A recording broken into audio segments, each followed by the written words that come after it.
Have you ever caught yourself daydreaming a lot, forgetting or losing things, screaming or fidgeting, or talking more than those around you, it feels like, or just making careless mistakes or unnecessary risks, or just having a hard time being patient? If you have, just know these are all common signs and symptoms of attention deficit hyperactivity disorder, which is more widely known as ADHD. There are three different ways that ADHD presents itself, and those three ways are predominantly inattentive, which I'll talk more about in a second, predominantly hyperactive impulsive, and then it's kind of combined, it presents itself in a combined manner.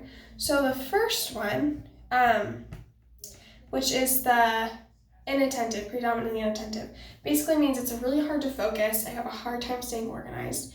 And you'll see this a lot with people who have a hard time carrying on conversations with other people without getting distracted, or having a hard time just staying in depth in a conversation. They have a hard time staying in focus. And then the second one is the hyperactivity impulsive presentation, like the way it presents itself. And this is when you find people who are really fidgety, or people who move around a lot, or just can't sit still, it seems like. And then it also says in the research that I've done about it that it's very impulsive. So it's just a lot of impulsive actions. So not a lot of thought goes through, and it's just has a feeling, has an urge, and follows through with it, whatever that may be. And then the combined presentation of this is kind of self-explanatory. It's the two types combined. So it's when somebody has a hard time staying organized and staying in focus, but they also have a hard time making decisions and standing still. They're just always moving, which their brain's always moving and their body's always moving. So the way I personally look at it is having a hard time, having more predominantly being inattentive, is your mind moving all the time, and then the hyperactivity impulsive is more of your body. So depending on which one moves faster depends on which one you would lean more towards if this is something that you struggled with. So there are many different symptoms of those, and those are things that I listed earlier. But this can also be caused by a bunch of different things.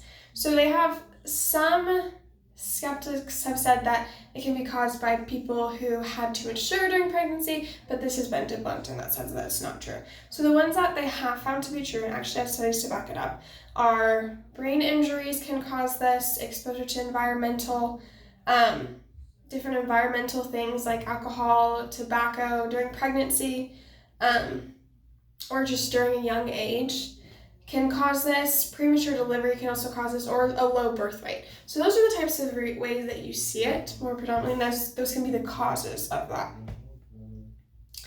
So this is something that you have to get diagnosed with. There's a certain age range that they will recommend. So you can't test a child with it until they've hit 4 or 5, so preschool, kindergarten age, just because of the fact that it has a lot to do with your mind and your body. It's hard to make that call when it's not fully developed and they're still trying to figure out how to use everything and wrap their heads around everything. So there's a bunch of different ways that you can get treated for this. They, depending on your age, depending on the severity, can also differ on how they choose to do so if you get diagnosed with this and that's something that you need. You can get medication. They'll do therapies with you, behavioral therapies, things like that, treatments, trainings, just finding out a way to balance life and with this, because this can be a really big struggle for some people and it can become very hard to function.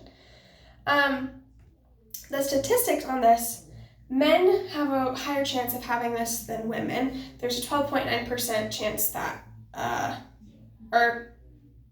so this occurs in men 12.9% and women 4.9%. So there's a pretty big difference between the two, and they don't know why that is. That's just what they found. Also, parents can pass this down. So this can be something that can be passed down genetically. And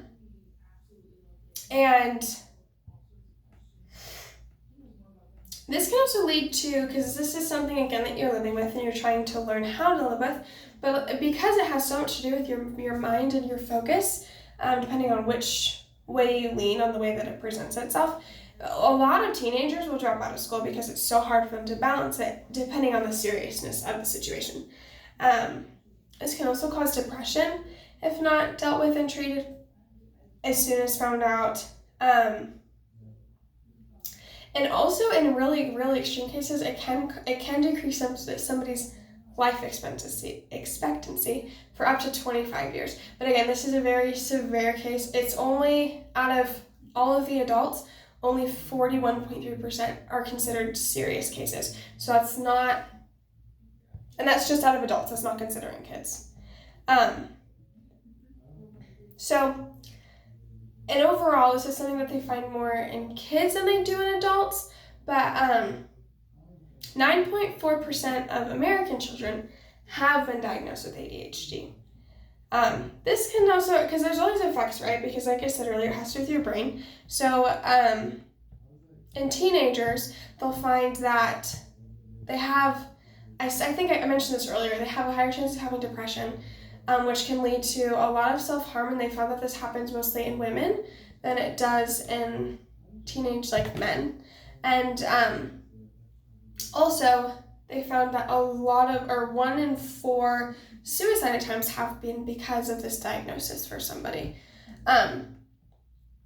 So kind of to wrap it up, I think it's important if you struggle with this to kind of find a way to stay healthy and manage these symptoms, because although everything's on a different spectrum and everybody struggles with it to a different level that does have this, it's important to know how to manage it. So they say to stress, in the CDC it says to stress healthy eating habits, because that gives you more energy for the day and therefore you're just better spaced in the head, and you can have, because again, if you're eating well, then you're more likely to have physical activity. And it goes on to say that physical activity is important too, to kind of get that energy out in a healthy way. And the amount of physical activity that one is suggested to do depends on the age group that they're in and how much of a struggle that this is for them. And then also, limiting daily screen time was also a huge suggestion. They stress this a lot. And it's not just in TVs, they specify computers, phones, other electronics, everything to limit it so that they're not sitting down or staying still for too long, because then you see that this represents over into a school environment or an environment where it's not as appropriate to be jittery or talkative or something like that. So to kind of limit that so that when they have the opportunity to play, they can, and then when you kind of put them in a more controlled environment, they are okay in that setting. And then lastly, it's so important to get the right amount of sleep, because when you're tired, it's harder to think clearly. And somebody who is already struggling with this, that's something that they already have a hard time with, so it's just as important for everybody, but especially for this, for them to be able to get that. And then again, they find there's so many different treatments to get, and I encourage anybody who struggled with this or feels like those symptoms that I said earlier, daydreaming, forgetting or losing things a lot, squirming or fidgeting, things like that, if that's something you struggle with, to go just look into it more. Obviously, it's not something you can self-diagnose, but if you are able to just become more educated, then you're able to come up with the best and healthiest way to live.